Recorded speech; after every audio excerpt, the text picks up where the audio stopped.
Weeks had passed since he crossed the line of starvation.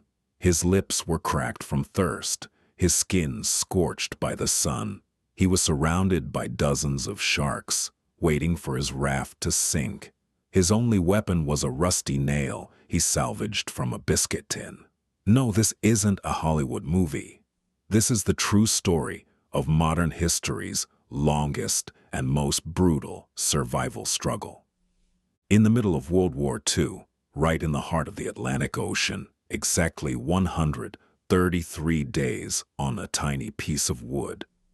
Not a single drop of fresh water, not a single bite of ready-made food. Just one man, raw nature, and the pure instinct to survive. Today we look at the chilling story of Poon Lim, the man who fed on sharks, a man before whom even the British royal family bowed. If you're ready, let's dive into the depths of the ocean. The date was November 23rd, 1942. World War II had set the world on fire. The seas were swarming with U-boats, the deadly submarines of Nazi Germany. Amidst these dangerous waters, the British merchant ship SS Ben Lomond had set sail from South Africa, heading toward Suriname. On board was an unarmed civilian crew. One of that crew was 24-year-old Poon Lim, a Chinese steward. Lim wasn't an elite soldier. He had received no commando training. His only job was to cook meals for the officers and clean the cabins. He was a quiet, calm, and unassuming young man. But the test destiny had prepared for him would be far more brutal than the world's harshest military training. As they neared the mouth of the Amazon River, a shadow appeared in the depths of the sea. The German submarine U-172 had set its sights on the British ship. There was no warning. 2 German torpedoes moving in silence struck the hull of the SS Ben Lomond with dead-on accuracy. The ship took such a heavy blow that the massive metal hulk sank into the dark waters of the ocean in barely 2 minutes. Out of the 55-man crew, almost no one had time to escape. Driven by the force of the explosion, Poon Lim threw himself off the deck into the freezing ocean waters. When he surfaced, he looked back. The ship was gone. His friends were gone. Left behind were only floating oil slick and a dead silence.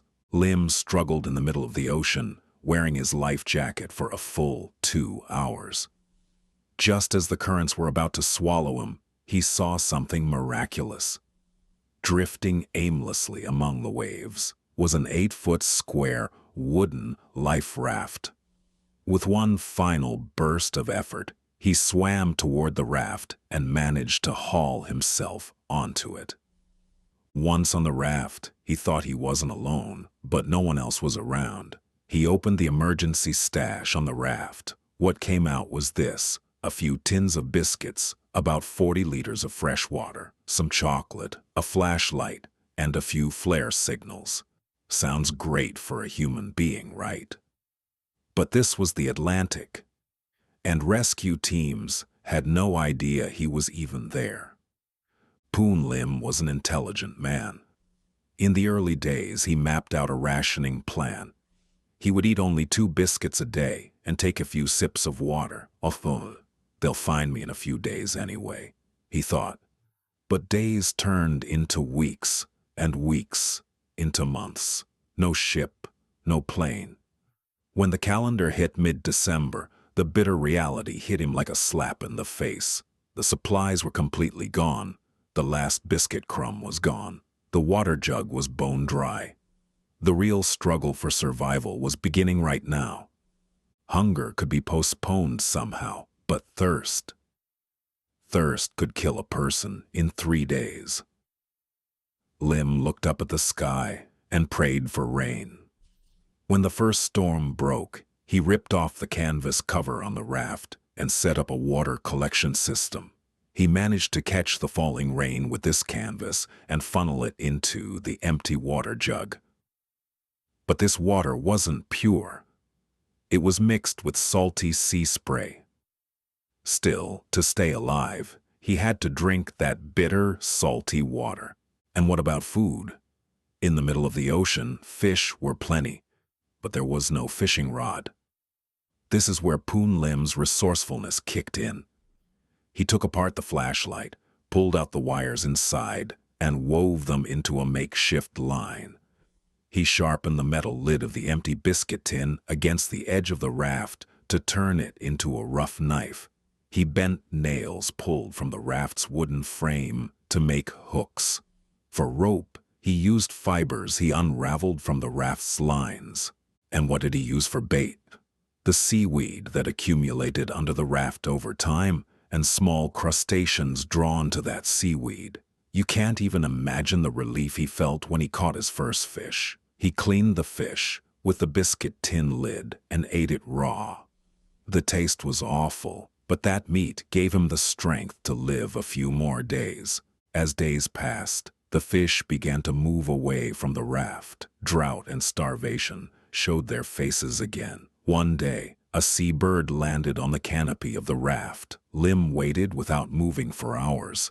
The moment the bird came close, he lunged with his bare hands and grabbed the bird out of the air.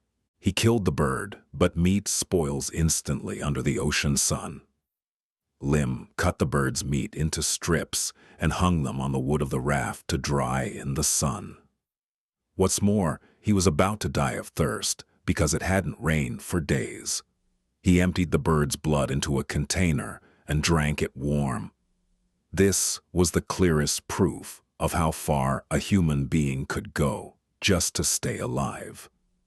However, the smell of the bird's blood and meat drew the ocean's most lethal predators right to the raft. Sharks. Sharks measuring 2 to 3 meters in length began circling the raft. Some even rammed the bottom of the raft trying to flip this tiny piece of wood. Poon Lim didn't cower in fear. He knew that showing weakness meant death. Using a small fish he caught as bait, he lured a smaller shark right up to the raft. The second the shark made a move toward the raft, Lim grabbed it by the tail and hauled it straight into the raft with all his might. A shark brought onto a raft, even while thrashing for its life, could easily snap a human leg in half. Lim picked up the heavy, water-filled metal jug and smashed it over the shark's head again and again.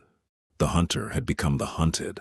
Lim tore out the shark's liver and ate it, then dried its fins under the sun. He was no longer just a castaway struggling to survive. He had become a part of the ocean itself, a ruthless predator of the wild.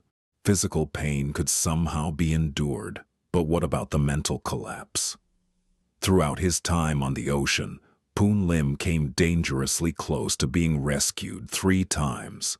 The first time, a cargo ship passed very close to his raft. Lim stood up, yelled, and set off a flare. The crew on board saw him, but allegations say that when they saw he was Chinese, not wanting to deal with wartime racism or refugee complications, they changed course and left him to die. The second time, a U.S. Navy plane spotted the raft. They even dropped a signal marker into the water. But right at that moment, a horrific storm blew into the area, forcing the plane to turn back. The storm battered the raft so badly that all the fresh water and dried meat Lim had accumulated through sheer hard work were washed away into the ocean by the waves. He had to start everything from scratch. He reached the point of losing his faith. He was on the verge of going mad. He was hallucinating, talking to mermaids. But he didn't give up. April 1943. Exactly 133 days had passed. Poon Lim had lost nearly half of his body weight. His skin was peeling off in flakes. His joints wouldn't lock right. But one morning he noticed the color of the water changing. The inky Atlantic blue had given way to a pale green. Floating on the surface weren't weeds, but tree branches. This meant only one thing: land was near. On April 15th, a small sailboat appeared on the horizon. These were 3 Brazilian fishermen, When they saw the raft, they couldn't believe their eyes. Inside stood a man wearing only shorts, reduced to a skeleton, but with eyes still blazing intensely. After a full 133 days, Poon Lim was finally able to touch a human hand.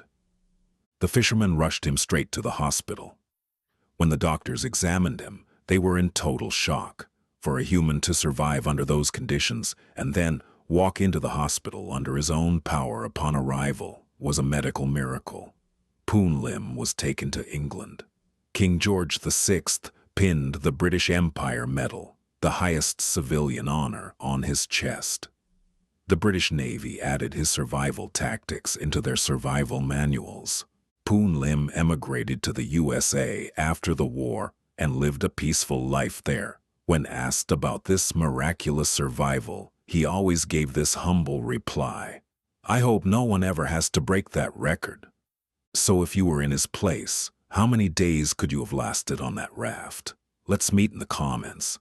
Don't forget to subscribe to the channel and like the video so you don't miss out on more extraordinary and unknown true history stories.